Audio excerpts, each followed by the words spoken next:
So ఇప్పుడే తెలంగాణలో మనం చూసుకుంటే ఉద్యోగులకు సంబంధించి ఎట్టి పరిస్థితుల్లో 40% ఫిట్మెంట్ అయితే తగ్గకుండా ఇవ్వాలని చెప్పేసి ప్రతి ఒక్కరు కోరుతూ ఉన్నారన్నమాట. 40% కంటే తగ్గకుండా పిఆర్సీ ఫిట్మెంట్ అయితే ఇవ్వాలని చెప్పేసి వీరైతే డిమాండ్ అయితే చేస్తూ ఉన్నారు.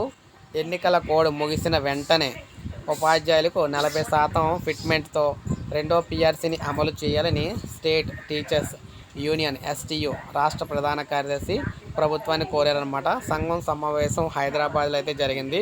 తక్షణమే ఉపాధ్యాయ బదిలీలు, పదోన్నతుల షెడ్యూల్ ఇవ్వాలని, 317 జీవోపై ప్రభుత్వం విధానపరమైన నిర్ణయం తీసుకోవాలని విజ్ఞప్తి అయితే చేశారు. సో ఈ విధంగా మనం చూసుకున్నట్లయితే ఉద్యోగులకు సంబంధించి రెండో పిఆర్సీలో భాగంగా ఎన్నికల కోడ్ ముగిసిన వెంటనే పిఆర్సీ 40% అయితే ఇవ్వాలని చెప్పి వారైతే కోరుతున్నారన్నమాట. సో ఇది మనకు లేటెస్ట్ అప్డేట్. ఇది జరిగే పని అంటారా? సో ఒక లైక్ అయితే చేయండి. అదేవిధంగా సబ్స్క్రైబ్ చేసుకోకపోతే మన ఛానల్ సబ్స్క్రైబ్ చేసుకొని ఫాలో అవుతానండి. మీకు ఉద్యోగ పెన్షనర్లకు సంబంధించి లేటెస్ట్ అప్డేట్స్ అన్నీ అందిస్తూ ఉంటాను నేను.